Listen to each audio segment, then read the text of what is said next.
आज देश के पास जितनी संपत्ति नहीं उससे कहीं अधिक ज़्यादा संपत्ति हुआ बोर्ड के पास में है। एक तरफ धार्मिक आज़ादी के नाम पे हमने 1947 में पाकिस्तान के रूप में हमने संपत्ति खो दी अपनी। आज हम अपने ही देश में, आज़ाद देश में, केवल मात्र उसी संपत्ति के आधे से दुगने में हमने फिर उसको अपना दे दिया। कल फिर वही तंत्र खड़ा होगा, कुछ लोग खड़े होंगे गुमराह करने वाले कि हमें अलग देश चाहिए। युवा बहुत ज़्यादा नाराज हैं इस पार्टी से, तो इसका क्या कारण है? वह बोर्ड जैसी एक कुरीति हमारे देश में थोपी गई। जिन्ना और नेहरू जी की पॉलिसी ने ही हम लोगों को तोड़ा। इस वजह से नहीं रखते कि हम शिखा रखेंगे, यज्ञोपवीत पहने, कलावा पहने, टीका लगाएंगे तो हम कट्टरवादी बन जाएंगे। मगर जो आज के शासन में विपक्ष में बैठे नेता हैं वो रामायण को गलत बता के कुरान को अच्छा बताएंगे। हजार इनकाउंटर्स हुए जिसमें बहुत सारे लोगों ने सरेंडर कर दिए, बहुत सारे लोग प्रभु को प्यारे हो गए। नीम करौली बाबा इन्होंने क्या राजपाट तो नहीं किया जो आज इनको भगवान बनाया जा रहा। सभी मुसलमानों को नहीं इसमें कटघरे में ले रहे। मैं उन जाहिलों को ले रहा हूँ जिन जाहिलों ने भड़काया कि मस्जिद पे कब्जा करने आए या मंदिर को, मस्जिद को तोड़ने आए। हिंदू कट्टरवादी शब्द नहीं। कोई भी पार्टी हो, चाहे बीजेपी हो या फिर कोई भी बड़ी पार्टी हो, ऐसे कौन से बड़े मुद्दे हैं जिसपे एड्रेस करना चाहिए हम लोग? तुलसीदास जी श्रीलंका तो नहीं गए थे कि यहाँ पे रावण का महल है, यहाँ पे ये फला डेट है, यहाँ पे ये गुफा है या बाग है। तुलसीदास जी या महर्षि वाल्मीकि जी, गुरु जी कभी समुद्र के अंदर तो नहीं गए थे राम सेतु देखने। तो बीजेपी का सबका साथ और सबका विकास स्लोगन काफ़ी ज़्यादा प्रमुख रहा है। तो आपके इस नज़रिए से ग्राउंड लेवल पर इसको कितना सफल माना गया? प्रेमानंद जी महाराज ने जैसे प्रसाद पे टिप्पणी हुई कि प्रसाद में चर्बी मिक्स करके भगवान को चढ़ाया जा रहा है। जो युवा वोटर हैं इस वक्त सबसे ज़्यादा किस चीज़ को महत्व दे रहे हैं? ये देखा होगा जंगलों में थारू समाज में बड़े बड़े कड़े पहने जाते थे, मोटे मोटे। हाँ, बीच में भी होता है। हाँ, नक के बीच में। तो आज भी मैं यज्ञोपवीत पहनता हूँ, करीब हो गया था मेरा शायद 17 साल की उम्र में यज्ञोपवीत हो गया था। आज भी यज्ञोपवीत पहनता हूँ, कलावा पहनता हूँ और शिखा भी रखता हूँ।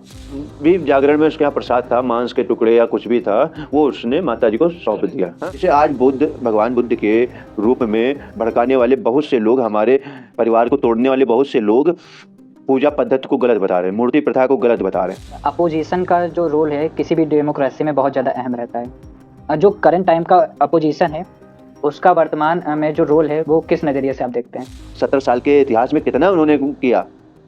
अभी राजस्थान में तो इससे पहले सत्ता भी वो कर्ज माफी के तौर पे ले चुके और लोगों के कर्जे के नाम पे 2000 की जगह 2100 की कुछ हुआ। जब हम बैठ के टॉयलेट करते हैं तो बड़ा प्रेशर से होता है। और ये एक तंत्र जानते हैं क्या? आपके हिसाब से सनातन बोर्ड कितना ज़्यादा जरूरी है? मंदिर का एक भी रुपया समाज के हित में जाएगा और मस्जिद से निकला हुआ हर एक रुपया केवल उनके धर्म के लिए ही यूज करे। ये कहाँ का न्याय है? मंदिर का पैसा खा लिया है वो तो। मेले को लेकर काफ़ी ज़्यादा विवाद चला, काफ़ी ज़्यादा विरोध भी हुआ, तो इसके बारे में आप क्या कहना चाहेंगे? हम इतिहास बनाने के लिए निकले हैं मोहित, इतिहास बनने के लिए नहीं।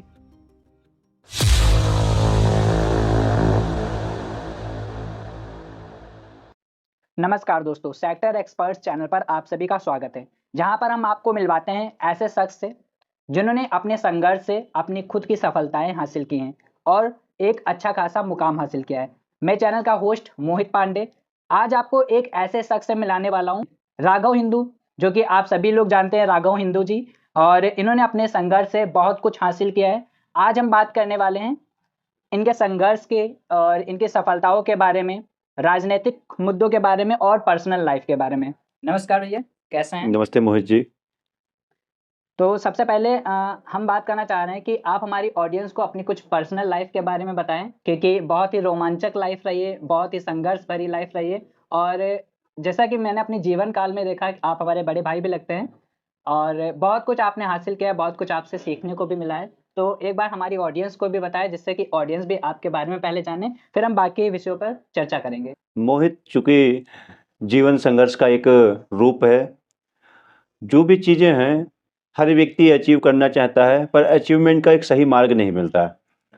हम किसान के पुत्र, पृथ्वी माँ के जमीन से ही बोए खाए, ऐसे संघर्ष करते हुए शहर की चकाचौंध में आए, जो कि एक भीड़ थी। उस भीड़ में भाग दौड़ बहुत भयंकर, मतलब हर कोई इतनी स्पीड में निकलना आगे चाह रहा था।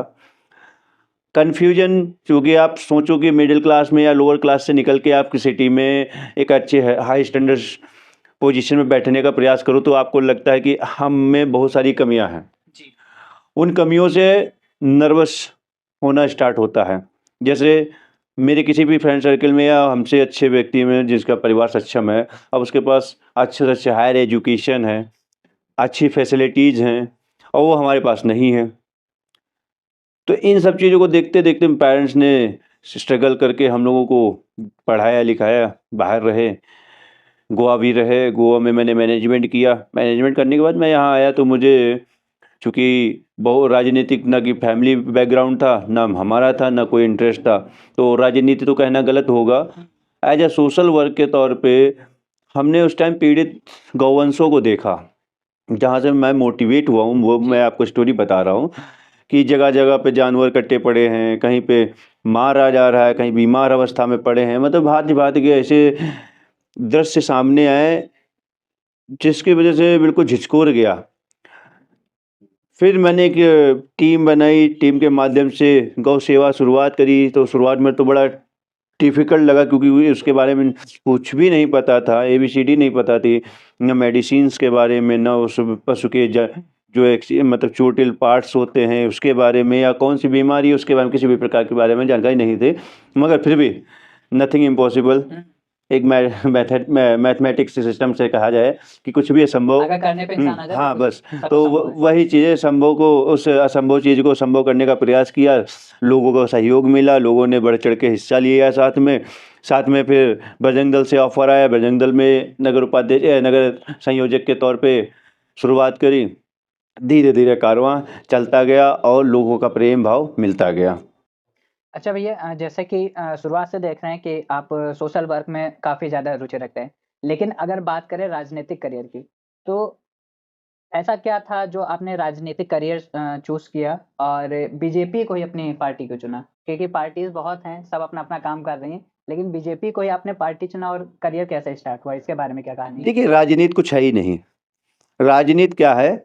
आपके कार्य समाज को जिस दिन से अच्छे लगने लगेंगे और समाज आपको पसंद करने लगेगा, वही आपकी पहचान है, वही आपकी राजनीति है। जी। राजनीति किसी के प्रति छल करिए, कपट करिए और शासन सत्ता करिए, वो राजनीति नहीं मुझे पसंद है। लोगों के बीच में काम किया, लोगों ने पसंद किया। अब चूँकि पसंद करना है तो कोई माध्यम भी बनना चाहिए। बिल्कुल। अब माध्यम वो उसको बनाएँगे जो हमारी विचारधारा से मिलता-जुलता हो। क्योंकि सनातन संस्कृति में पला-फूसा, उसी में हमेशा सीखा आगे बढ़ा। कहीं न कहीं कुछ ऐसे शासनकाल आए जहाँ पे हमारे धर्म को सनातन धर्म को नीचा दिखाने का प्रयास किया गया, जो कि आपके सामने एक बड़ा एग्ज़ाम्पल भगवान श्री राम जन्मभूमि का रहा कि हम अपने ही देश में अपने ही प्रभु के वर्चस्व को लेके लड़ाई लड़ रहे थे और हम कुछ नहीं कर पा रहे थे। अबोध बालक की तरह खाली कोर्ट कचहरियों के चक्कर लगा रहे थे, कहीं जुलूस कर रहे थे, कहीं पे एकत्रित हो रहे थे। तो जो पीछे बीती हुई सरकारें आईं, उन्होंने इस हिसाब से या उससे पहले जो शासन रहे, मुगल शासन या ब्रिटिश शासन, इन लोगों ने इतना हम लोगों को मेंटली कमज़ोर कर दिया कि हम अपनी विचारधारा की बात करना ही मतलब बात करें तो लोगों को लगता है कि हम गुंडे टाइप के लोग हैं, समाज में असंतुलन पैदा करने वाले लोग हैं। एकमात्र भारतीय जनता पार्टी ही ऐसी विचारधारा की पार्टी रही जो सबका साथ सबका विश्वास के साथ में कार्य कर रही। अब आप पूछोगे कि ये कैसे, वो तो हिंदुत्व की बात करेगी, तो हिंदुत्व की तो अलग विषय है। हिंदुत्व की बात करना तो एक मेजर पॉइंट है, चूँकि हम हिंदुस्तान में रहते हैं, तो हिंदुस्तान में भी हिंदुओं की बात नहीं करी जाएगी तो कहाँ करी जाएगी? मोहित, आप समझिए। बाकी अभी माननीय मुख्यमंत्री योगी आदित्यनाथ जी जब से उत्तर प्रदेश में शासन सत्ता संभाले हैं, तब से आप जान रहे हो कि यूपी, मैं गोवा में कभी भी बात करता था कि मैं राघव यूपी का रहने वाला हूँ, तो लोग दहशत में आ जाते थे। यूपी का इतना भयंकर टेरर था कि लोग जल्दी यूपी वालों से बोलते नहीं थे। गुंडे गलियों में, गुंडा राज समझते थे हाँ, यूपी कोई किसी भी टाइम 1500 रुपये तमंचा ले आया और मार दिया। मगर भारतीय जनता पार्टी के नेतृत्व में, माननीय मुख्यमंत्री जी के नेतृत्व में आते सबसे बड़ा एक्शन हुआ, इनकाउंटर्स हुए, हज़ार इनकाउंटर्स हुए, जिसमें बहुत सारे लोगों ने सरेंडर कर दिए, बहुत सारे लोग प्रभु को प्यारे हो गए। और एक बुलडोजर कार्रवाई, इन सब चीज़ों से व्यक्ति अपराधी सहमा और अपराध नियंत्रित हुआ। उसी कार्यकाल में भगवान राम मंदिर के फेवर में सुप्रीम कोर्ट का फैसला भी आ गया। जैसे विगत में बीती सरकारों में चर्चा चलती रहती थी कि यदि राम मंदिर का फैसला हिंदुओं के पक्ष में आएगा तो कत्लेआम हो जाएगा। उन लोग आपस में काटे पीटे जाएंगे। मगर माननीय योगी जी की सरकार में यानी भारतीय जनता पार्टी के नेतृत्व में ऐसा कुछ भी नहीं हुआ, सब शांतिपूर्वक हुआ, सभी ने सम्मान से स्वीकार किया। ये तो विगत बीती हुई जो विपक्ष की सरकारें हैं, हमेशा उन्होंने ऐसा मार्ग दिखाया है जिसमें कभी भी हम एक नहीं हो पाएंगे, चाहे सपा हो, चाहे बसपा हो, चाहे कांग्रेस हो।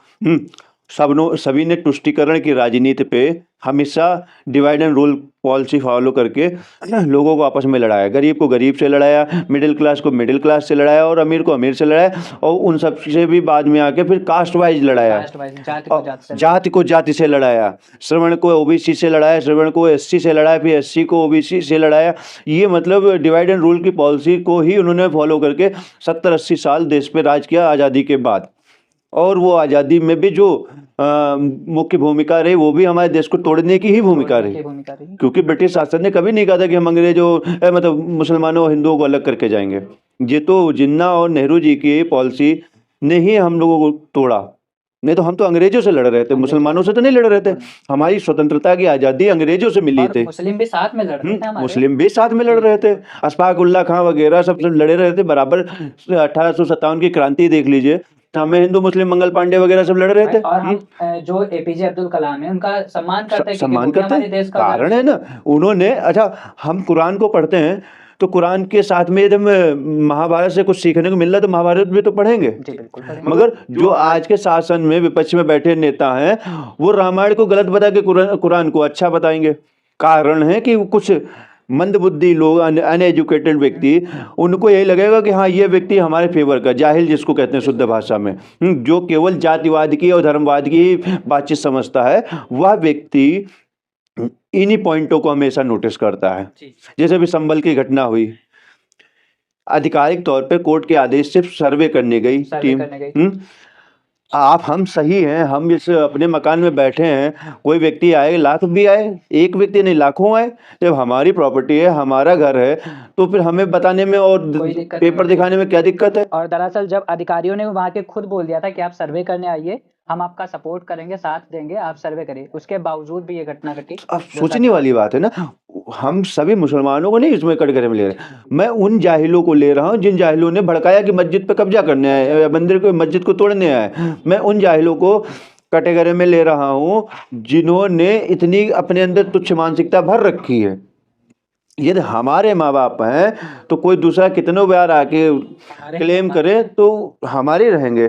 और फिर भगवान जब हमें पैदा कर रहा है, हमारा शरीर वैसे ही बना के भेज रहा है, आपका भी शरीर वैसे ही बना के भेज रहा है, जब भगवान ने हमारे बीच में कोई अंतर नहीं किया तो हम आप आपस में कौन होते हैं कि एक दूसरे में अंतर निकालें। हम भी खाना खाते, आप भी खाना खाते जीविका जीने के लिए। ऑक्सीजन से हम भी जी रहे हैं, ऑक्सीजन से आप भी जी रहे हो। अभी ब्लड बैंक में ब्लड की आवश्यकता पड़े तो आप किसी धर्म जाति का तो नहीं देख के लोगे, खाली ब्लड का लाल खून और मैच करना चाहिए, फिर किसी का हो, कोई लिखा नहीं होता। कभी भी हमने कम से कम 22 बार ब्लड डोनेट किया है। कभी हमने ये तो ना लिखे राघव हिंदू या हिंदू का खून है केवल हिंदू को ही मिलेगा। मैंने तो डोनेट किया कि कल किसी को आवश्यकता पड़ेगी मिलेगा। यही सब चीजें मोहित है, मतलब भड़काने वाले हमारी कह सकते हैं पार्टियां ही हैं। हम लोग वैसे भी भाईचारा में जी रहे थे। भाजपा सत्ता में आती उसने सबका साथ सबका विश्वास किया। आज आप ग्रामीण क्षेत्रों में जाके देखिए, हजारों नहीं लाखों घर बने होंगे जो झोपड़ी झुग्गी झोपड़ी में रहते थे। कभी गर्मियों के टाइम में आग की बहुत बड़ी चलन चलता था क्योंकि उस टाइम लू चलती थी, किसी के यहाँ से भी चिंगारी उठी तो पूरे पूरे गांव साफ हो जाते थे। माननीय मोदी जी के शासन में आके हमने वो सारी चीज़ों को क्लियर किया, हमने पक्के मकान दिए। भारतीय जनता पार्टी ने, प्रधानमंत्री जी ने पक्के मकान दिए। दूसरी चीज छोड़ी, खड़ंजे हुआ करते थे, ईंट की ईंट लगती थी, उस पर मिट्टी डाली जाती थी, वही मिट्टी दिन भर हवा में उड़ती थी, वो खाने में भी जाती थी, चूल्हे पे भी जाती थी, सब जगह जाती थी। मोदी जी ने क्या किया, पक्की सड़कें दिया, नालियां दिया, तालाबों का सुंदरीकरण करवाया। फिर उसके बाद लग रहा था कि चूल्हे से सांस की बीमारी हो रही थी तो गैस चूल्हा वगैरह दिया।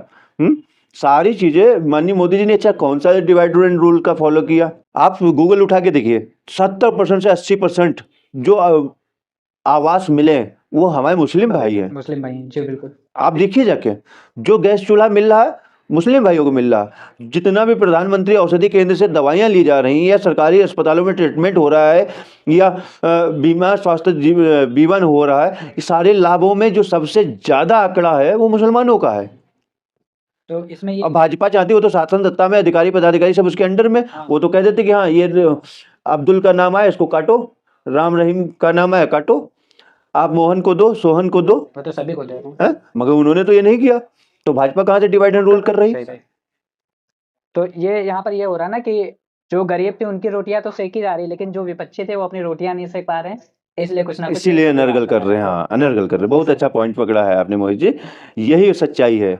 जब हमारे पास कोई विषय नहीं होता है, घर में हमें गुस्सा दिखानी है या हम किसी बात से चिड़चिड़े हैं या हमें घर में कोई पूछ नहीं रहा, तो हम कोई ना कोई लकड़ी करते रहेंगे घर में, ताकि लोगों का आकर्षण हमारी तरफ बढ़े, कुछ हमें महत्व दें, इसलिए सारी चीज़ें की जाती हैं।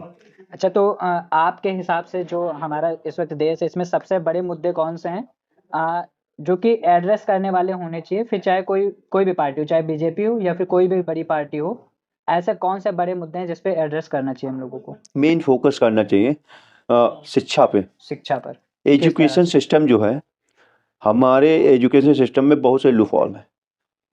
आप स्वयं उस क्षेत्र से जुड़े हुए हैं, आपने देखा होगा अब तो 5,000 में हाई स्कूल की और 6,000 रुपये में इंटर की मार्कशीट, ठीक, 8,000 रुपये में आप कोई भी डिग्री घर बैठे ले लोगे।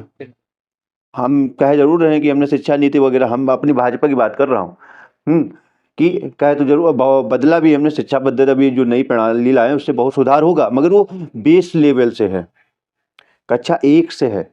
जो नई शिक्षा नीति वो कक्षा 1 से हाँ, तो हमें बेस पहले मजबूत करना चाहिए। वो बेस भाजपा मजबूत कर रही है और जो नीति लाई बढ़िया लाई, मगर जो वर्तमान में एजुकेशन सिस्टम है उसमें जो प्राइवेट सिस्टम है इस पे थोड़ा कंट्रोल करना चाहिए। सेकेंडरी इन सब चीज़ों में इम्प्रूव करने के बाद में हम वैकेंसी यानी नौकरी, हम जितना भी अमाउंट व्यक्ति को फ्री के तौर पे देते हैं, कर्ज माफी के तौर पे देते हैं या किसी अनुदान के तौर पे देते हैं या विधवा पेंशन, वृद्धा पेंशन, बेरोजगारी पेंशन, ये और राशन, ये जितना भी सिस्टम है ये मेरे हिसाब से पूर्ण रूप से बंद करना चाहिए और इसी का होल राउंड जितना भी अमाउंट बनना है, इतने खर्चे में जितना अमाउंट आ रहा उस अमाउंट से उठा के हर साल नए प्रोजेक्ट डालने चाहिए और उन प्रोजेक्ट में हर एक प्रयास करें कि हर परिवार के 4 बच्चे हैं तो 4 में से 3 बच्चे उस सेक्टर में एंट्री पाएँ, फिर वो भले 10,000 की सैलरी पे जॉब कर रहे हों चाहे 20,000 पे कर रहे हो, मगर सबके पास अपनी जॉब होगी, सबके पास अपना काम होगा, तब अपराध भी बंद होगा, तब ये जो दंगे हिंसा होती है ये बंद होगी, लूटपाट बंद होगा। ये मेन पॉइंट है मेरे अपनी समझ से। तो आपका जो अपना राजनीतिक करियर है, इसमें आप करंट टाइम में अपनी सबसे बड़ी अचीवमेंट कौन सी मानते हैं? और अगर देखा जाए तो ये जो आम आदमी है, इसको कैसे वो चीज़ सुधार रही है? आप अपनी अचीवमेंट्स कौन सी है जो आम आदमी को भी सुधार रही है और आपकी सबसे बड़ी अचीवमेंट है करंट टाइम में? मेरी जो मुझे लगता है, एक तो सेवा सेक्टर में हम जिधर बढ़े हमें अच्छा सपोर्ट, पब्लिकली सपोर्ट मिला और सेकंड विजन मेरा ये रहा कि मैंने कास्ट बेसिस को ख़त्म करने, मतलब माइंड से निकालने का प्रयास किया। जैसे मैं जब 2016 में राजनीतिक क्षेत्र में यानी सामाजिक क्षेत्र में मैंने कदम रखे, तो जब मैं किसी को अपना नाम बताता था कि मैं राघव सिंह चौहान या राघव सिंह इत्यादि, तो क्या होता था जो सामने वाला व्यक्ति है वो ठाकुर नहीं है तो उसको एससी है तो उसको नीचा लग रहा होगा। तो ये इस विषय पे मैंने बड़ा एनालाइज किया और एनालाइज करने के बाद मैंने हिंदू लगाया। हिंदू कट्टरवादी शब्द नहीं, हिंदू एक पूरे तंत्र का सेंटर बिंदु, केंद्र बिंदु है, यानी हम किसी भी जाति में हो मगर सबका धर्म क्या है, हिंदू है। हम वो मानसिकता लोगों में क्रिएट करना चाह रहे थे कि लोग जातिवाद को भूल के मेन पॉइंट पे अपने फोकस करें, इसलिए मैंने राघव हिंदू लगाया। उसका अच्छा रिजल्ट मिला, बहुत सारे लोगों ने फॉलो किया। मैंने थोड़ी अपने अंदर धार्मिक चीज़ों में परिवर्तन किया, जैसे सिखा रखा। आज उसका एक बड़ा सा रूप है कि हर कई बिरादरी के, मतलब पहले खाली ब्राह्मण में ही रखा जाता था या ठाकुरों में ही रखा जाता था, मगर आज मेरी लॉबी में, मेरी जो टीम में लोग हैं सैकड़ों लोग, उनमें से 100% लोग सिखा, मूछे ये रख रहे हैं, जनेऊ, कलावा, ये सारी चीज़ों का फॉलोअप कर रहे हैं। सावन में मैं नए वस्त्रों का धारण नहीं करता हूँ। धार्मिक वस्त्रों को धारण करके पूरे माह 1 महीने को 2 महीने को नंगे पैर रहता हूँ और एक कांवड़ यात्रा करता हूँ। दोनों में मुझे लगा कि धार्मिक क्षेत्र में भी मैं जिधर भी गया हूँ उधर लोगों का सपोर्ट अच्छा मिला। मैंने चप्पल 2014-15 में छोड़ी थी, सावन में चप्पल जूते, और उसके बाद आज की डेट में हमारे पास 100 से प्लस ही लोग होंगे जो हमारे साथ में उस जुड़े हुए हैं सभी प्रथा को आगे बढ़ा रहे हैं, मतलब अपनी सभ्यता संस्कृति को फॉलो कर रहे हैं। यही मेरी बड़ी जैसा नाम में राघव हिंदू है तो सिर्फ नाम ही नहीं, नाम ही हम नहीं, सभ्यता कर्म भी संस्कृति है। भी वैसे ही कर रहे हैं। अच्छा, बहुत से लोग जो आपने बताया कि शिखा रखना, यज्ञोपवीत पहनना, कलावा रखना, बहुत से लोग समझते हैं कि इसको अगर हम रखेंगे तो कट्टरवादी नजर आएंगे। तो इस पे क्या आपकी विचारधारा है कि लोग इस वजह से नहीं रखते कि हम शिखा रखेंगे, यज्ञोपवीत पहन रहे हैं, कलावा पहन रहे हैं, टीका लगाएंगे तो हम कट्टरवादी बन जाएंगे? इस पर क्या आप कहना चाहेंगे? आप किसी भी शिक्षण संस्थान से या किसी प्राइवेट सेक्टर से जुड़े होंगे। घर में तो हम लोअर और हाफ नेकर या टी शर्ट कुछ भी पहन के घूम सकते हैं, मगर जब उस प्राइवेट सेक्टर में जहाँ पे आप काम कर रहे हैं एज ए एम्प्लॉय, तो वहाँ का कोई ड्रेस कोड होगा जिससे आपकी पहचान होगी, आपको पहनना भी पड़ेगा, जिससे आपकी पहचान होगी कि आप ऑफिस के एम्प्लॉय हैं। जब हम हिंदुओं में पैदा हुए हैं और हिंदुओं की पहचान ही कलावा है, हिंदुओं की पहचान ही शिखा है, हिंदुओं की पहचान ही मूछ है, हिंदुओं की पहचान ही जनेऊ है, और ये कहीं भी किसी भी शास्त्र में नहीं लिखा कि केवल ये जाति का व्यक्ति ये पहन सकता है।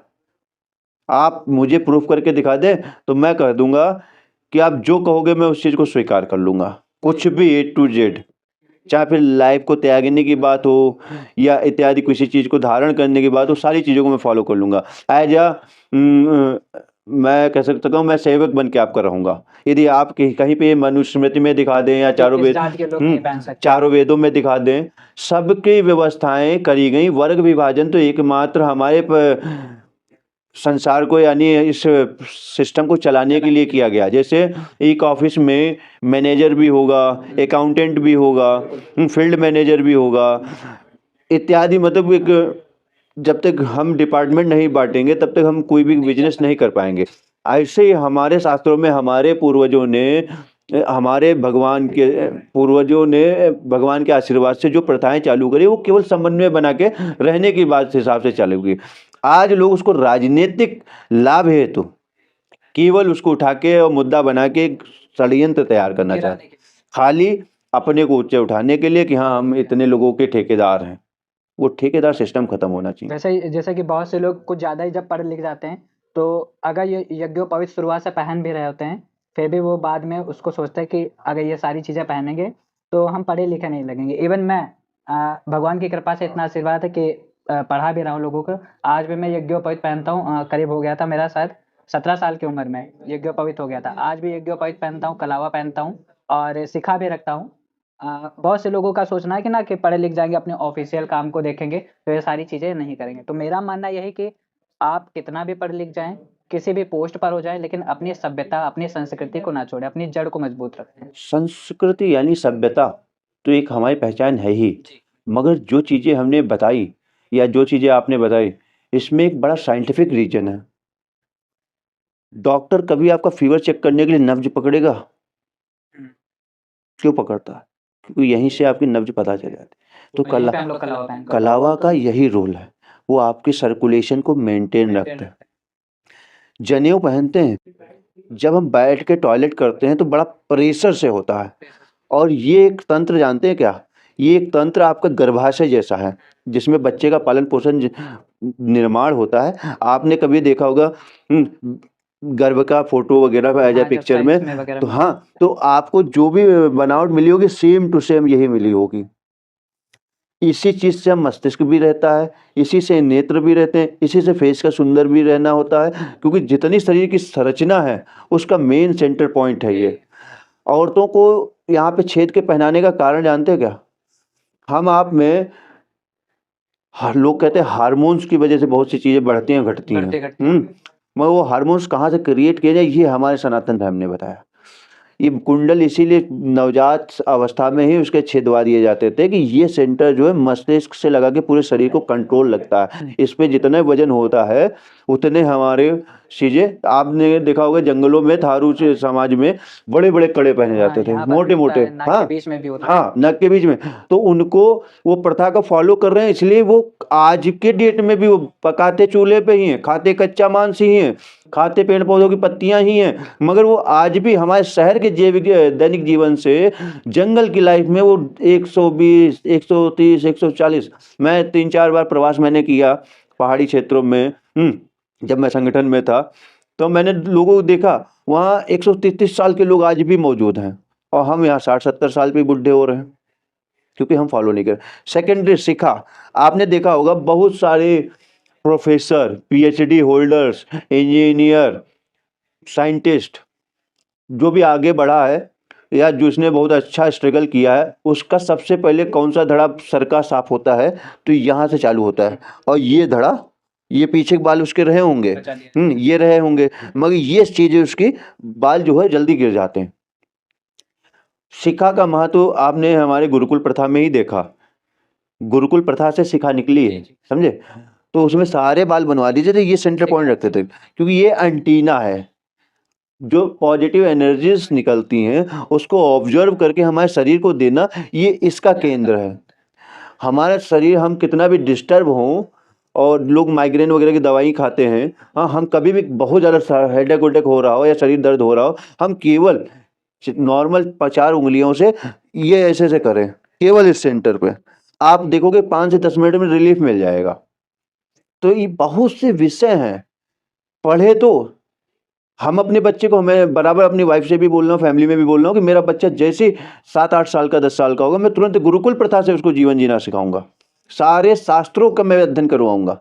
इसके लिए नहीं कि मुझे उसको पंडित बनाना है, पुजारी बनाना है, या किसी का कोई महाराज बनाना है, उसको अपने धर्म का ज्ञान होना चाहिए कि और कोई मोह ना बना पाए। उसको उसके धर्म का ज्ञान होना चाहिए, उस प्रथा से उसको जीना चाहिए, केवल ज्ञान नहीं, उस प्रथा को उसको फॉलो करके चलना भी है, इम्प्लीमेंट जरूरी है। हाँ, इम्प्लीमेंट बहुत जरूरी है। जब तक फॉलोवर नहीं बनेगा तो कैसे फिर बता पाएगा लोगों को। आज जब कोई चीज मैं कर रहा हूँ तभी तो लोग उसको फॉलो कर रहे हैं।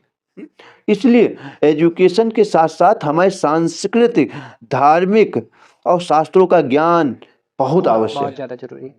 और मैं आपसे भी कहता हूँ, आप शिक्षण संस्थान से जुड़े हुए हैं, प्रयास किया करिए कि 1-2 चौपाई रामायण की अपने शब्दावली में लेके आइए, हाँ, उसका अर्थ बताइए, समझाइए।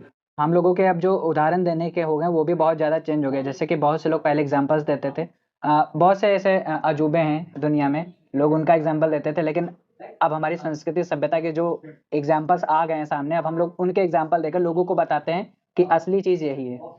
अजूबों की बात करी, दुनिया के 8 अजूबे, जी बिल्कुल, जिसमें ताजमहल भी शामिल, हाँ, मैं गया हूँ, उसमें मुझे कोई अजूबा नजर नहीं आया। अजंता की गुफाओं में जाके देखिए, अजूबा दिखेगा, हाँ, पूरे पूरे पहाड़ काट के अंडरग्राउंड इतनी नक्काशी के साथ में मंदिर बना दिए गए, ये है अजूबा।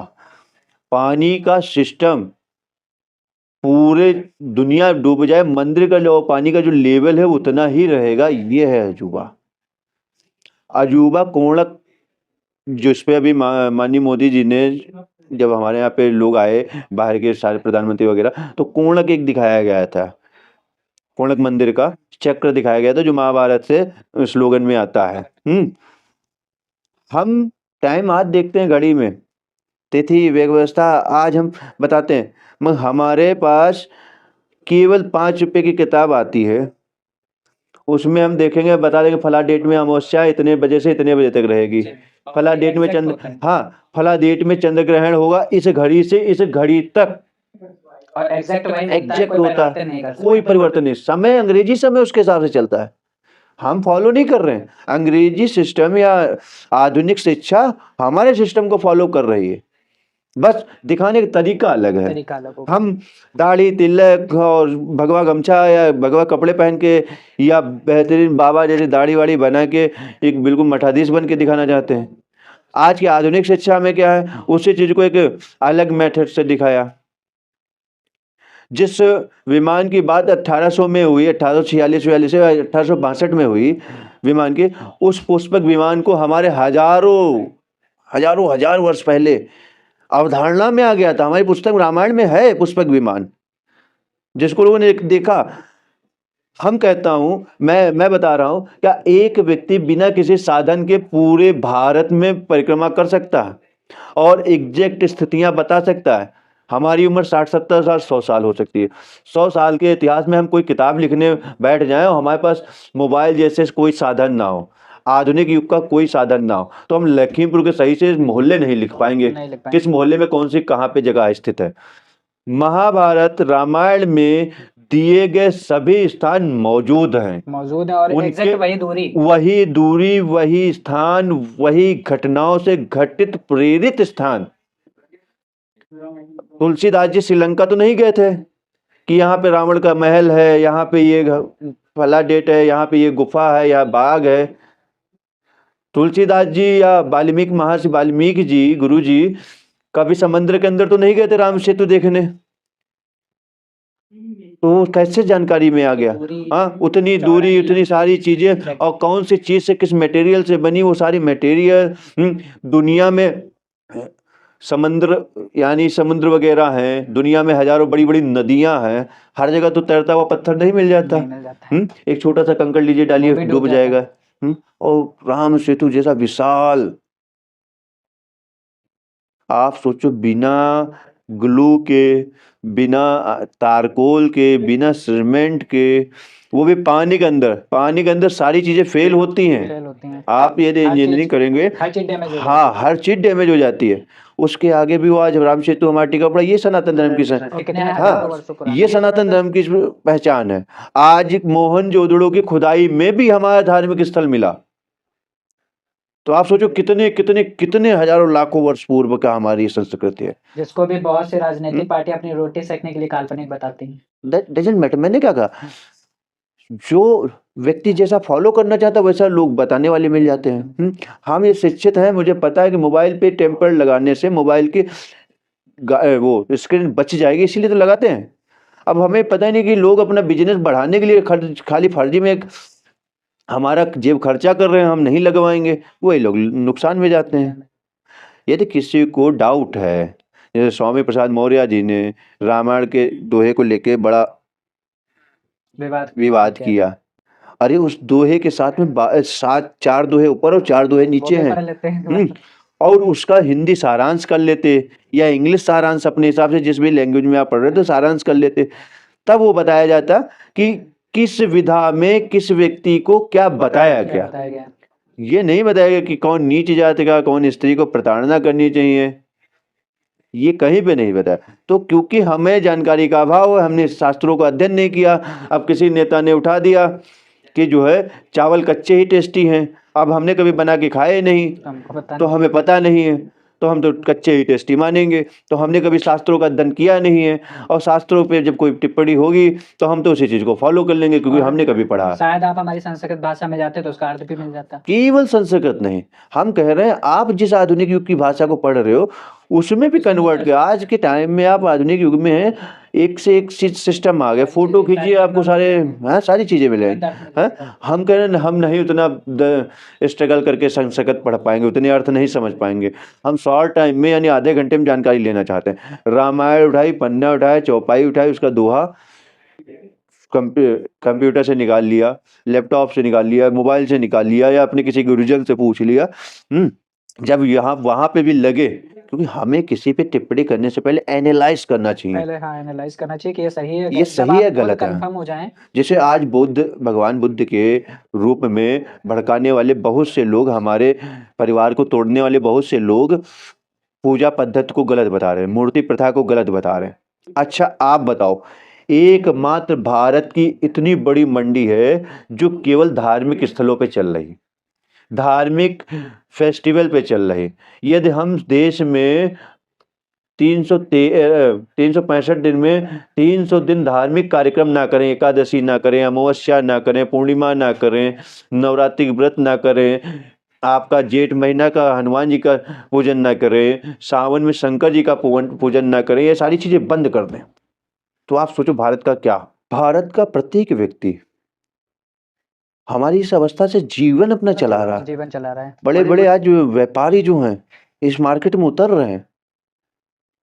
चंदन खत्म हो गया था, मगर आज भी हमें धार्मिक स्थलों पे बिना चंदन की पूजा करते नहीं। सही बात।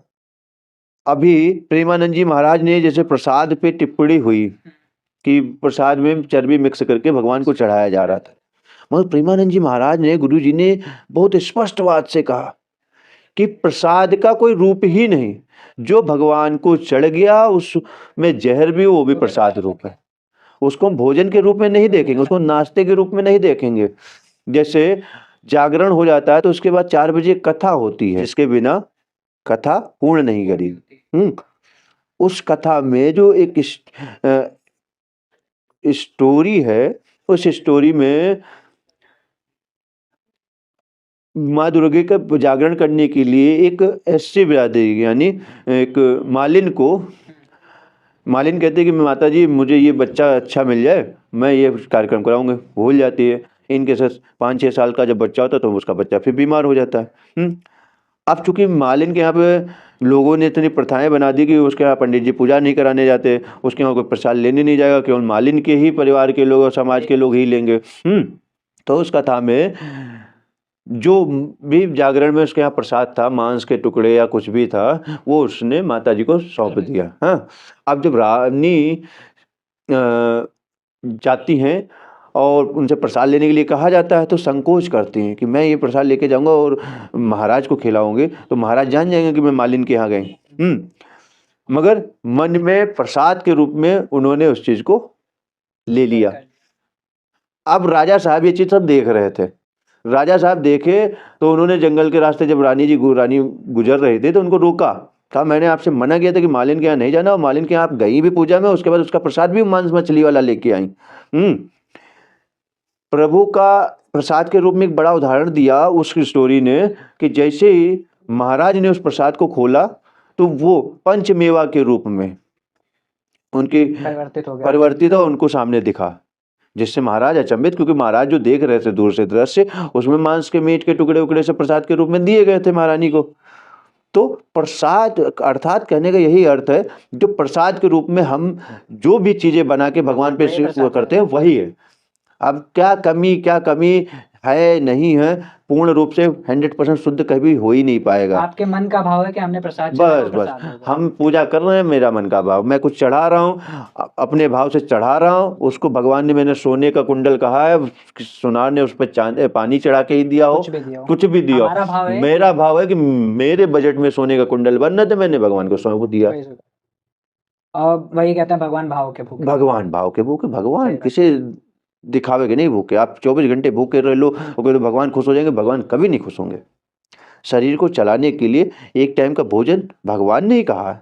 भगवान ने ही कहा कि आप सूर्यास्त के बाद आप भोजन मत करिए, तभी आदमी 3-3 हजार वर्ष जीवित रहता था, क्योंकि नियमों को फॉलो करता था। कोई भी खाने का टाइम नहीं रह गया, कोई रात्रि में कुछ नहीं भैया, मैं स्वयं में बैठा हूँ, 10 बजे नाश्ता हुआ है, हाँ अभी भोजन का कोई अता पता नहीं है। कारण है ना इतना बिजी रूटीन और सिस्टम से हम थोड़ा हटके चल रहे हैं। तो ये सारी सब कमियां हैं, इनको फॉलो करे, धर्म की ओर जाए, सारी चीजें निकल जाएंगी। अच्छा, जो बीजेपी का सबका साथ और सबका विकास स्लोगन काफी ज्यादा प्रमुख रहा है, तो आपके इस नजरिए से ग्राउंड लेवल पर इसको कितना सफल माना गया? थोड़ी देर पहले मैंने आपको एग्जाम्पल के तौर पे बताया था कि भाजपा का जो सबका साथ सबका विकास का एक मोटिव है, वो खाली मोटिव ही नहीं है, उसको फॉलो भी किया जा रहा है। आप 2014 से 2024 के बीच 10 साल के कार्यकाल के बीच में आप सर्वे करिए या निकल के जाइए अपने क्षेत्र से किसी भी ग्रामीण एरिया में, तब आप वहाँ देखेंगे मोहित जी कि कितना परिवर्तन हुआ है। जो गांव के रूप में हम पुरानी पिक्चर्स में देखते थे, एक झोपड़ी थी, बाहर आग लग जलाए, कुछ लोग बैठे ताप रहे हैं, कोई कुछ कर रहा है, कोई कुछ कर रहा है। आज का वहाँ का भी विकास नगर के रूप में हुआ। पानी की टंकी, हम सोचते थे कि हम शहर में पानी की सप्लाई पूरी हो नहीं पाती थी, हाँ आज गांव में पानी की टंकी लग रही हैं और घर में सप्लाई मिल रही है। तभी हम गैस सिलेंडर के लिए शहर वाले लोग जाके गैस की लाइन में लगे रहते थे कि उसी दिन जाते थे जिस दिन हमें पता होता था कि हमारे पास पूरा दिन का समय है। हम 9 बजे चले जाते थे भारत गैस में, हाँ काशी आवास विकास में, ठीक, काशी नगर में। तो हम 3-3 घंटे लाइन में लगने के बाद सिलेंडर पाते थे। और आज देखिए सबके साथ सबके विकास का घर तक आ महत्व रहे हैं कि सिलेंडर। घर तक अब एक दिन में 10 चाहिए 10 मिल जाएंगे। हाँ, ये विकास है। विकास ये है कि हम झोपड़ियों से निकल के हम पक्के मकानों की तरफ आ गए। जहाँ पे वो दिया जलाया जाता था एक तार में लगा के, जिससे आगजनी की बड़ी घटनाएं हुआ करती थी, आज वहाँ लाइटें हैं। लाइट्स। आज गांव में भी फ्रिज, कूलर, एसी जैसी व्यवस्थाएं हैं। लोग आधुनिक जीवन जी पा रहे हैं। नहीं तो क्या होता था, केवल गरीब तबके का व्यक्ति हाथ के पंखे की हवा खाए और अमीर व्यक्ति या एसी का मजा है। शहर में भी 24-24 हाँ? घंटे के लिए लाइट चली जाती थी। सारे गाँव में कभी देखने को हम नहीं लोग मिलती थी। अपने, आप तो हमारे मोहल्ले के ही हो मोहित जी, आपने तो स्वयं देखा होगा कि 9 बजे 7 बजे लाइट चली जाती हाँ, थी। सब बाहर आ और जाते सब बाहर इतना बढ़िया माहौल बनता था, सब बैठते थे आके, कुर्सियां 20-50 पड़ती थी। और फिर 1 बजे लाइट आती थी। थे। बजे आती थी। जब 1 बजने में 10 मिनट होते थे तो हम लोग सभी को राम राम करते थे, शुभरात्रि करते थे और अपने अपने घर के अंदर एंट्री करते थे कि 1 बजे लाइट आ जाती थी। मगर आज क्या है, 24 घंटे लाइट। लाइट। तो परिवर्तन तो दिख रहा है, इसमें बताने की कोई जरूरत है नहीं कि सबका साथ सबका विकास पे भाजपा फेल है। कर्ज माफी पे हमेशा, या युवाओं के बेरोजगार पे हमेशा कांग्रेस ने मुद्दा उठाया। 70 साल के इतिहास में कितना उन्होंने किया। अभी राजस्थान में तो इससे पहले सत्ता भी वो कर्ज माफी के तौर पे ले चुके, और लोगों के कर्जे के नाम पे 2000 की जगह 2100 की कुछ हुआ। अच्छा राघव जी, अगर बात करें आपके क्षेत्र में जहाँ से आप जुड़े हुए हैं, तो आपके क्षेत्र में कौन सी ऐसी विशेष समस्याएं हैं जिस पे आप काम कर रहे हैं और वो होनी भी चाहिए थी? बेसिकली आज के रूप में मैं शहर में रह रहा हूँ, और जो एक शहर का माहौल होना चाहिए, शहर का मतलब सेंटर पॉइंट पे, मुख्यालय पे जिले के बैठे हैं। हाँ, और हम अभी तक ट्रैफिक लाइट से दूर हैं, हम फुटपाथ से दूर हैं, ठीक है। हम आज भी वही जर्जर लाइनों में घिरे हुए हैं। आज भी हम उसी सिस्टम में कि दुकान के आगे वो पल्ली डाल के, खंभा लकड़ी लगा के सिस्टम में टिके हुए हैं। आज भी हम नियमों को चकनाचूर करके दुकान के सामने नहीं, जिस दुकान के सामने रोड है, रोड पे ही गाड़ी को पार्क कर रहे हैं। हम सिस्टम से बहुत दूर हैं। आज की डेट में भी हम कूड़ा घर साफ करके घर के बाहर रख देते हैं। तो हम, जो मेरा अपना प्रयास है, या भविष्य में कभी ऐसा अवसर मिलेगा कि मुझे कुछ करने का अवसर मिलेगा, हाँ, तो मैं इन सब बेसिक चीज़ों पे फोकस करूँगा। हम लाखों हजारों करोड़ रुपये केवल यातायात सुरक्षा के नियम की जागरूकता पे लुटा देते हैं, स्वच्छता की जागरूकता पे लुटा देते हैं, जल जीवन के जागरूकता पे लुटा देते हैं। वही लाखों करोड़ों रुपया केवल मात्र नियमित रूप से उस पर फोकस करके लगाया जाए कि हाँ, स्वच्छता पे हम 4 कर्मचारी और बढ़ा लेंगे। जो रोडें हैवी चौड़ी हैं उनके किनारे किनारे हम सभी तरफ पेड़ पौधे लगा देंगे, तब स्वच्छ होगा ना। जी बिल्कुल। स्वच्छता खाली मंचों से, भाषण देने से, या स्कूलों में कैंपेन कराने से स्वच्छता नहीं आएगी। हम लोगों को ग्राउंड पे आना पड़ेगा। आप स्वच्छ जल का विचार कैंपेन कराने से नहीं आएगा। शहर का पूरा गंदा पानी सेठघाट नदी में जाता है, और उसी नदी में धोए हुए कपड़े शहर के अमीर आदमी पहनते हैं। बीमारी कैसा नहीं आएगी, आप सोचो। और 200-300 रुपये पर जोड़ी कपड़ा देते, पैसा देते हैं, जबकि जानते हैं कि कपड़े वहीं से धुले जा रहे हैं। यार इतना पानी लाएगा कहाँ से? उसमें साबुन डुबाया, भरा और फेंक दिया। और हम स्वच्छता की बात करते हैं। अवेयरनेस नाम पे खाली लूट है, अवेयरनेस नाम पे केवल लूट है। केवल प्रचार करके अभी एक किसी का हम विरोध करने जाएं आज के युग में, तो विरोध का मतलब है गुस्सा, अपनी गुस्सा को जाहिर करना, और जिनके साथ में वो सभी साथ में। मगर होता क्या है, लोग गए गुस्सा जाहिर करने, वहाँ फोटो, सेल्फी और वीडियो रील ये बनाए, उनका काम खत्म। उनका काम। अब वो अपना प्रमोशन कर, उद्देश्य से आए थे, उद्देश्य उनका। आज के युग में जो चाहे लीडर हो, चाहे सोशल वर्कर हो, चाहे आम पब्लिक हो, सबका उद्देश्य खाना पूर्ति। कोई किसी का विरोध नहीं कर रहा, कोई कुछ नहीं कर रहा, केवल मात्र हम एक दूसरे पे बात को टाल देते हैं और अपनी बात को खत्म कर देते हैं। इसी पे हम सबसे ज्यादा जो सुधार चल होना रहा है, सेल्फी और रील का चल रहा है। आज जो हम अपने कार्यकाल में या भविष्य में कभी करेंगे, तो हम बेस ग्राउंड पे करेंगे। जब हम ग्राउंड पे सही काम कर ले जाएंगे, तब हम ऊपर कुछ करने के लायक या ऊपर कुछ बताने के लायक रहेंगे। अच्छा, अपोजिशन का जो रोल है किसी भी डेमोक्रेसी में बहुत ज़्यादा अहम रहता है। जो करंट टाइम का अपोजिशन है, उसका वर्तमान में जो रोल है वो किस नज़रिए से आप देखते हैं? ऑपोजिशन का एक बड़ा रोल होता है, सच्चाई है। जिस प्रकार से कोर्ट में चल रहे किसी भी मैटर में दोनों वकीलों का बड़ा महत्व होता है, पक्ष के भी और विपक्ष के भी। पक्ष का भी व्यक्ति अपनी बात रखेगा, विपक्ष का भी व्यक्ति अपनी बात रखेगा। यही सिस्टम राजनीति में है। जो सत्ता में पार्टी है वो भी कुछ ना कुछ गलत काम करती होगी, जो विपक्ष में है उसको वो मार्ग से विचलित ना हो, इसके लिए उन मुद्दों को उठाया जाता है। मगर आज का जो विपक्ष है वो बेबुनियादी बातों पे, जैसे पुराने टाइम में या आज के युग में मूवी कोई फ्लॉप जा रही हो तो उसमें कुछ ऐसा विवादित पार्ट डाल दो जिससे चर्चा में आ जाए तो आदमी ना चाह के उसको देखने जाए। यही आज का विपक्ष कर रहा है। बेसिक मैंने बताया ना, शिक्षा पे, बेरोजगार पे, विकास पे, किसी पे कोई चर्चा ही नहीं करना चाह रहा। माननीय प्रधानमंत्री मोदी जी का एक देश एक चुनाव का अभी जो सिस्टम विचार आया, विपक्ष को चाहिए तो इसमें सराहता, बिल्कुल। क्योंकि ये निश्चित है कि हर साल होने वाले चुनाव में लाखों करोड़ों अरबों रुपया खाली बेमतलब में फूकता है। और यही सब चुनाव एक साथ होंगे, एक साथ ही विधायक चुना जाएगा, एक साथ ही सांसद चुना जाएगा, एक साथ ही नगर पालिका चेयरमैन चुना जाएगा, सदस्य चुने जाएंगे, यानी सारे पॉलिटिशियन एक ही बार में। तो न पब्लिक का अपना टाइम जाया होगा, न जो हम हर बार ड्यूटी पे अपने भेज रहे एम्प्लॉयज हैं, गवर्नमेंट एम्प्लॉयज हैं, उनको उनके ट्रांसपोर्ट में, उनके रहने की व्यवस्था में, उनके खाने की व्यवस्था में पैसा खर्च होगा। जो पैम्पलेट्स लगा के एडवर्टीजमेंट में जो पैसा खराब हो रहा है, ऐड में खराब हो रहा है, वो पैसा भी हमारा बचेगा। आप सोचो देश कहाँ से कहाँ पहुँच जाएगा। एक छोटा सा चुनाव लखीमपुर नगर पालिका का जो आज की डेट में बताएं तो कम से कम 2 से 2.5 करोड़ रुपए के खर्चे में आता है। 2 से 2.5 करोड़ यानी 250 लाख। एक कॉमन व्यक्ति 350 रुपये में सुबह शाम तक ड्यूटी करता है, सही बात। लेबर मजदूरी करता है, एक जमीन से तीसरी मंजिल पर सर पे ईंटा रख के लेके जाता है। तो ऑपोजिशन को ये विषय क्यों नहीं दिखता?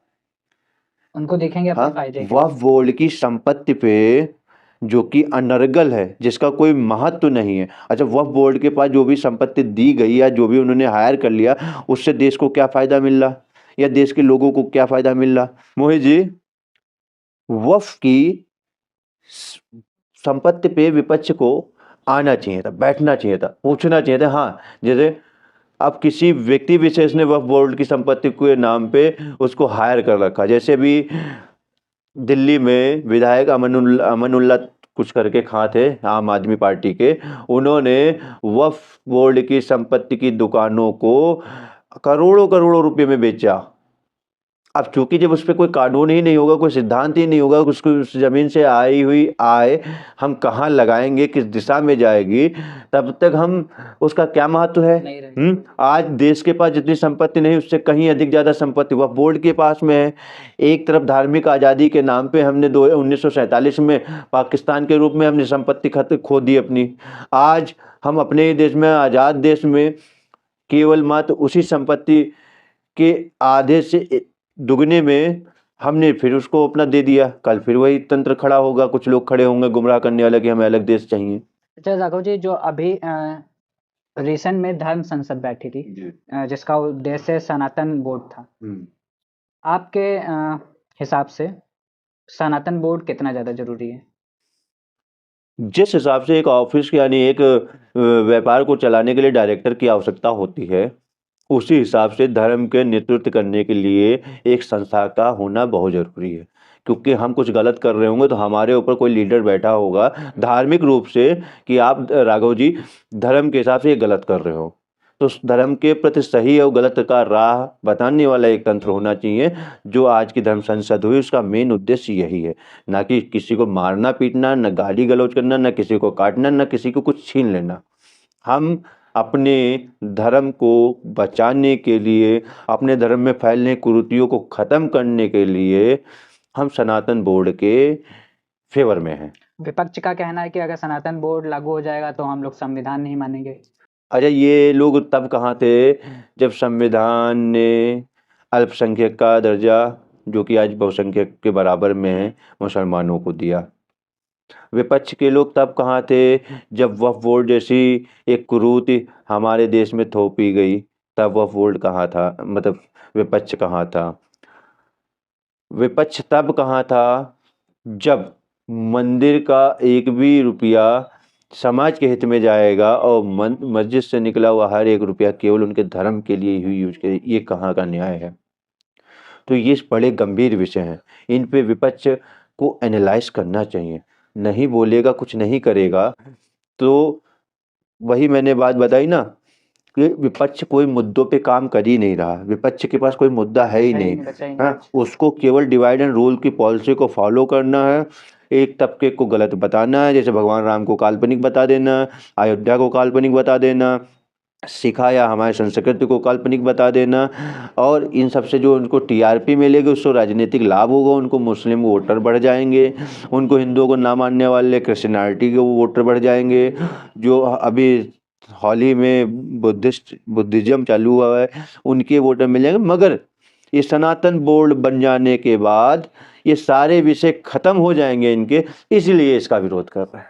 तो जो सनातन धर्म है इसके जो प्रमुख उद्देश्य हैं क्या होने चाहिए और क्या हैं, आप बताना चाहेंगे? मैंने अभी बताया ना आपसे, सनातन बोर्ड किसी पे आधिपत्य जताने के लिए नहीं, अपनी धार्मिक राह को व्यवस्थित बनाए रखने के लिए, भटकने से रोकने के लिए, इसमें कुछ प्रथाओं को गलत रूप से प्रदर्शित करने के लिए जो कार्य चल रहा है उसको सनातन बोर्ड कंट्रोल करेगा।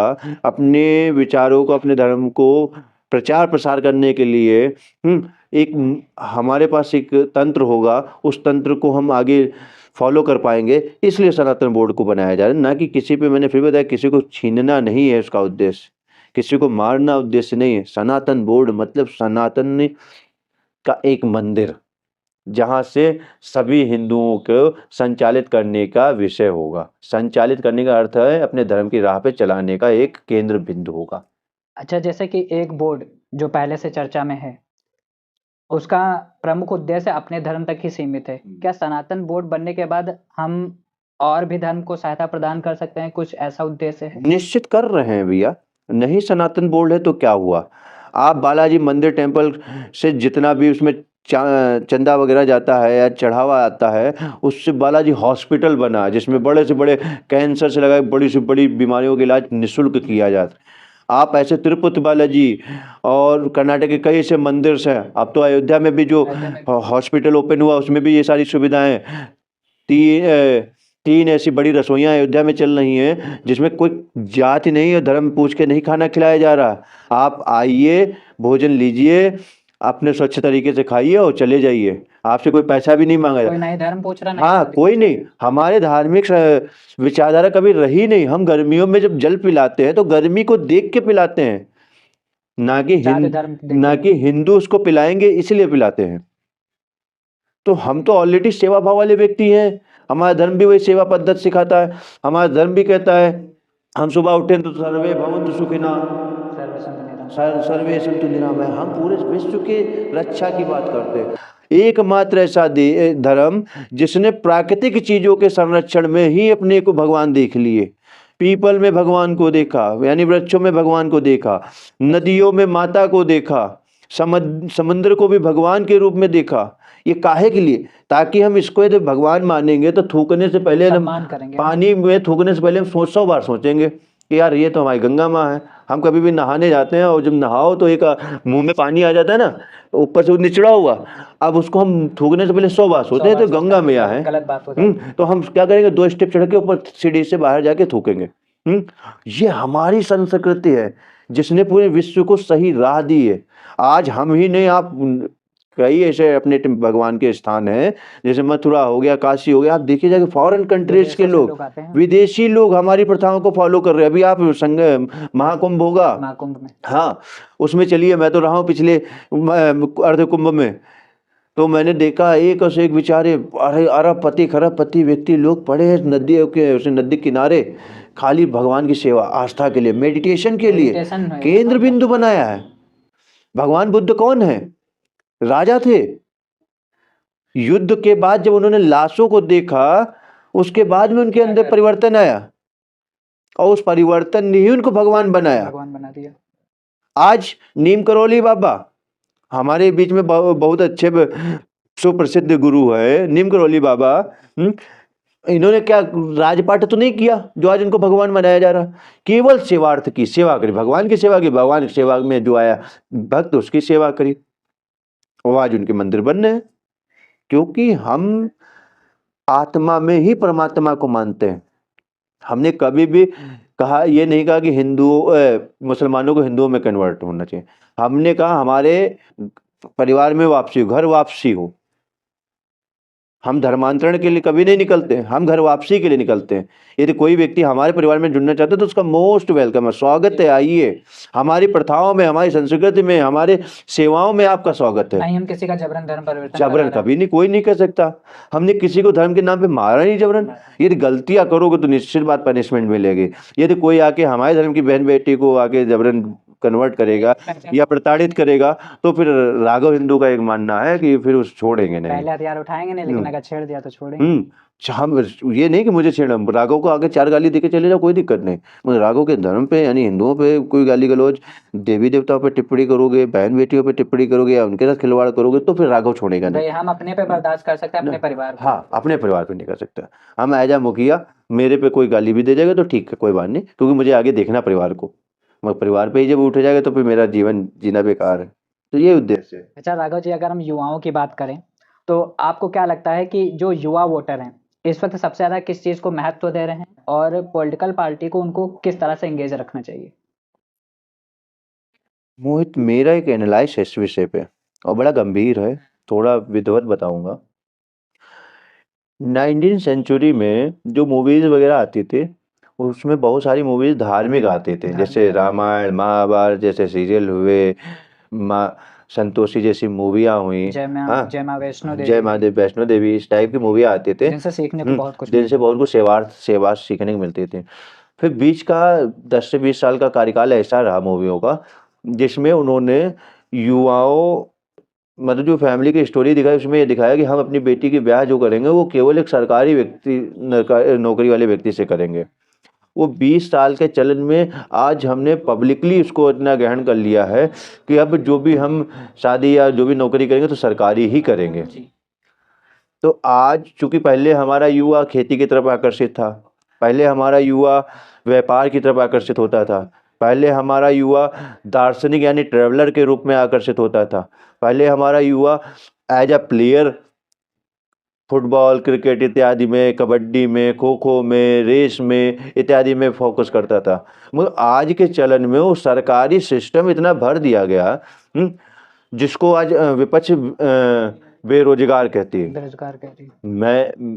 मैं भी तो एजुकेटेड हूँ, अनएजुकेटेड नहीं हूँ। जी बिल्कुल। हाँ, मैं भी चाहता तो अपनी लाइफ के अभी इन्हीं बीते हुए सालों में नौकरी के चक्कर में अपना टाइम खराब कर देता और आज मैं जहाँ पे था वहीं पे जीरो पे रह जाता। मगर क्या है, इस बीच के कार्यकाल में मैंने अपने व्यापार में भी कई व्यापार में लॉस हुआ, ठीक है, क्योंकि नया नया कोई भी काम करोगे और प्रॉफिट, कोई भी काम करोगे आप उसमें शुरुआती दौर में आपको नुकसान होगा, क्योंकि उसके बारे में आपको प्रॉपर कुछ पता नहीं होता, जानकारी नहीं, तो जानकारी का अभाव होता है। विपक्ष क्या, वही सरकारी तंत्र, भाजपा ने ये नौकरियां नहीं दी, वो नौकरियां, अरे कितनी नौकरियां देगा भाजपा, संख्या कितनी है आज की डेट में, 170 करोड़ से ज्यादा है, 170 करोड़। अभी तक 100 करोड़ 100 करोड़ 100 करोड़ चिल्लाते थे, मगर जो वर्तमान समय है उसमें 170 प्लस में है। अब आप सोचो कितनी गवर्नमेंट जॉब होंगी इसमें, मैक्सिमम 1 करोड़ 2 करोड़ 3 करोड़ मान लो, ओवरऑल सभी विभागों को मिला के 10 करोड़ का रेशियो मान लेते हैं। मगर भारत में यूथ कितना है, 70%। अब 70% को यूथ को क्या रोजगार देना संभव है? आप बताओ। सही बात, सभी को तो संभव नहीं है। आज के यूथ को चाहिए और साथ में सत्ता पक्ष की पार्टियों को भी चाहिए। मैंने जैसे कहा कि फ्री की रेवड़ी बांटना बंद करके व्यापार के साधन खोलने चाहिए। जो कि भाजपा कर रही है, मैं इससे भी आश्वस्त हूँ। कई मेडिकल कॉलेज और सारी चीज़ें आपके शहर में खुद बन रही हैं, देख रहे हैं। रेलवे ट्रैक हाईटेक हो रहे हैं, मेट्रो लाइन्स आ रही हैं, वंदे भारत ट्रेनें आ रही हैं। हाँ, अभी एप्पल वगैरह के शोरूम्स वगैरह भी डाले गए, बाहर का इन्वेस्टमेंट भी हमारे भारत में आ रहा है, तो भाजपा कर भी रही है उन सेक्टर में प्रयास। मगर एक चीज़ है ना, इतनी बड़ी आबादी वाले देश में तत्काल कुछ संभव नहीं है, नहीं हो पाता। समय लगता है। जिस विपक्ष ने 70 साल करके कुछ नहीं किया, हम वो आज भी वही पुरानी पुरानी मोटी मोटी दीवारों के बीच में पीछे थूके हुए स्कूलों में पढ़ाई किए हैं, जिसमें टीचर आके पान भर के आता था, आप बताओ काम किया नहीं किया। हाँ, हम उस कंडीशन में पढ़ के आए हैं, तो आधुनिकता कहाँ से लाएंगे, साफ सफाई और विकास कहाँ से लाएंगे, रोजगार कहाँ से लाएंगे। कहते हैं ना, जैसे जिस स्थिति में हम रहेंगे उसी स्थिति को हम ज़्यादा फॉलो करेंगे। ऑब्जर्व कर लेते जब हम पुराने तंत्र में रह रहे थे तो पुराना तंत्र फॉलो कर रहे थे। आज के आधुनिक युग में क्या है, भाजपा के शासन में क्या है, चौकी थाना कोतवाली कोर्ट कचहरी सब हाईटेक बन रहे हैं। सारी व्यवस्थाएं हाईटेक हो रही, रोडें जो इतनी इतनी गलियां थी वो रोडें आज हाईवे बन रहे हैं। जहाँ पे कभी बस नहीं सही से रुकती थी वहाँ पे एरोप्लेन यानी हैं। सही बात। हवाई अड्डे बन रहे हैं। जिन पे कभी सही से वो घोड़ा गाड़ी भी नहीं चल पाती थी, वहाँ पे आज हाईटेक वंदे भारत ट्रेनें चल रही हैं। तो ये विकास है, समय जरूर लगेगा। जैसे माननीय मोदी जी का मोटिव 2047 में भारत को एक सशक्त देश तो बना ही देंगे, मगर आधुनिकता भी बने क्रिएट करेंगे। अच्छा, विपक्ष का सबसे ज़्यादा कहना है कि युवा बहुत ज़्यादा नाराज़ हैं इस पार्टी से, तो इसका क्या कारण है? मैंने कहा ना, जो दिखाएंगे वही दिखेगा। विपक्ष, और चूंकि हमारे पास कोई काम ना हो और व्यापार करने के लिए हमारे जेब में फूटी कौड़ी ना हो, ठीक है, और उसी बीच में कोई शुभ चिंतक हमारे आ जाए, अरे कहें यार राघव तुम पढ़े लिखे तो बहुत हो यार, बताओ सरकार तुम्हें नौकरी नहीं दे पा रही। अच्छा, वही शुभ चिंतक आके कहते हैं कि सरकार 20 लाख का लोन भी दे रही है और बिना किसी गारंटी के दे रही है। आप जाइए, केवल प्रोजेक्ट रिपोर्ट बनाइए, थोड़ा बहुत संघर्ष करिए, और 20 लाख के लोन को लेके आइए, उसमें 25% की सब्सिडी भी आपको फ्री में दे रही है। तो जो ब्याज 5 साल का पड़ने वाला हो तो आपको वापस सरकार कर ही रही है। हाँ, यानी आपको 20 लाख का 20 लाख ही मिला, 20 लाख ही आपने जमा किया, 20 का 21 नहीं जमा किया। ये तो वही विपक्ष ये बता दे युवाओं को कि 20 लाख रुपए दे रहा है और कोई भी स्टार्टअप 20 लाख से किया जाएगा तो अच्छा ग्रो करेगा। उसमें मैं स्वयं में बैठा हूँ, मेरे पास भी इतनी अर्निंग नहीं थी या इतना बैकअप नहीं था कि मैं अपने पास से लगा के कोई व्यापार कर पाता। जो मैंने गैराज का काम किया, मैंने इंडियन बैंक से प्रधानमंत्री मुद्रा लोन के माध्यम से 10 लाख के लोन लेके मैंने स्टार्टअप किया। आज गैराज तो सही है, कुछ भी हुआ हो, लॉस हुआ हो, बंद हुआ, मगर आज उसी के साथ में मैंने उसी से पैसे से उठा के दूसरा व्यापार किया था जो कि आज बढ़िया रनिंग में है। तो जो विपक्ष बताने वाला है ना, वो विपक्ष सही रास्ता बता दे, तब भी लोगों का कल्याण हो और जाएगा। विपक्ष ये भी तो बता सकता है कि प्रधानमंत्री कौशल विकास योजना से काफ़ी सारी आप स्किल सीख रहे हैं, कितने स्किल हर सीख तरह रहे की हैं। स्किल सीख रहे हैं। आप एक स्किल सीखकर अगर अपना बिजनेस शुरू कर देंगे तो आप बेरोजगार नहीं रहेंगे, लेकिन उनको रोटियां सेकनी है कि आप बेरोजगार हैं। इस मुद्दे पे मैं आपको एक स्पष्ट कर दूं कि जैसे अभी मैंने थोड़ी देर पहले चर्चा में बताया था कि हमें किसी चीज़ का नॉलेज ना हो, हम व्यापार चालू कर दे तो लॉस होता है। लॉस होता है। जैसे मैंने गैराज का नॉलेज बिल्कुल नहीं था, ना मैकेनिकल मैंने किया है, कोर्स किया है, ना कुछ। तो सरकार ने भी कहा मैं युवाओं को पैसा दे रहा हूँ व्यापार करने के लिए, और उनके पास व्यापार करने के लिए कि जब स्किल ही नहीं होगी, क्योंकि भारत की जो पुरानी एजुकेशन सिस्टम था उसमें खाली आर्ट साइड, बीकॉम और साइंस साइड 3 विषय हमने जीवन में प्रमुखता से सुने। क्या एविएशन क्या है, क्या होटल मैनेजमेंट है, क्या एफएमवी है, क्या मेडिकल लाइन है, क्या फार्मा लाइन है, क्या एग्रीकल्चर लैंड का सिस्टम है, एजी है। ये कुछ बताया ही नहीं। कुछ नहीं बताया।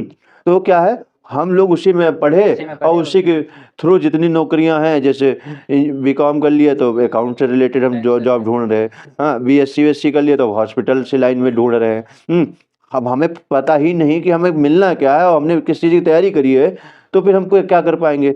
तो भी भारतीय जनता पार्टी की नेतृत्व की सरकार ने 2014 के बाद 2015-16 में कौशल विकास करके योजना लेके आई, जिसके बाद से आज लाखों लाख बच्चे स्किल्स को लेके आज काम कर रहे हैं और अच्छा अच्छा बिजनेस ग्रो कर रहे हैं। अभी कई इवेंट में माननीय मोदी जी ने ही कई बार अपनी मन की बात के कार्यक्रम में ऐसे लोगों को प्रोत्साहित किया जिन्होंने 2015-16 में काम चालू किया, तो उनका आज स्टार्टअप 1 करोड़ 2 करोड़ 5 करोड़ के प्लस है। और कौशल विकास के अंतर्गत जो बच्चे सीख रहे हैं उनको रोजगार भी मिल रहा है साथ बेशक मिल रहा है, ये वही मिल रहा है, रोजगार भी वो आप किसी को बता भी सकते हो, या आप स्वयं भी करना चाहो तो कर भी सकते में, हो, बशर्ते आपने सीखा हो। बस बशर्ते आपने सीखा हो। खाली वो स्कॉलरशिप और बैग लेने के लिए गए होंगे तो फिर सही तो बात। शिक्षा स्किल नीति तो चाहिए स्किल किसी भी चाहिए। क्षेत्र हाँ में, स्किल तो आपको लेनी पड़ेगी। अच्छा, आपका आपके शहर से रिलेटेड आपके विजन्स क्या हैं अभी के लिए, अगर कैमरे पे ऑन कैमरा आप बताना चाहें?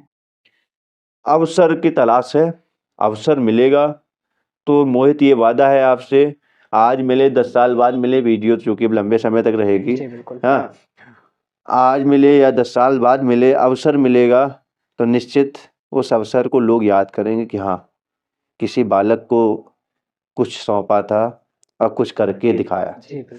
हम इतिहास बनाने के लिए निकले हैं मोहित, इतिहास बनने के लिए नहीं।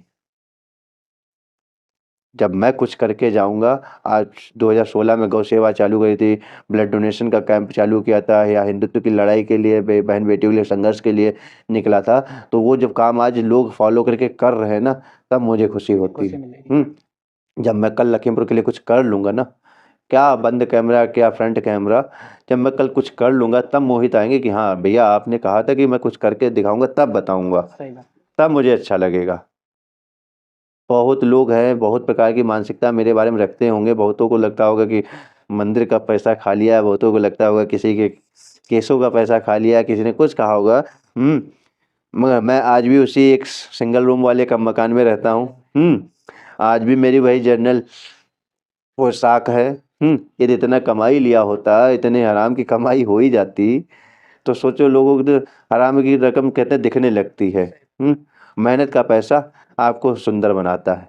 कहते हैं ना, हर सिक्के के दो पहलू होते हैं। अगर आप कुछ काम करेंगे फिर भी लोग कहेंगे कि नहीं करेंगे, फिर भी कहेंगे कि वो तो इस पोस्ट पर है, कुछ नहीं कर रहे हैं, लोग फिर भी तो कहेंगे। इसलिए अभी उस पोस्ट का, उस पोजीशन का, उस पद का इंतजार है कि मैं कुछ किसी के लिए कर पाऊँ। अभी मेरे पास कोई ऐसा पद नहीं है, बस मौके का इंतजार। अभी मेरे पास कोई ऐसा लाभ नहीं है जिससे मैं पब्लिक को लाभ दिला पाऊँ।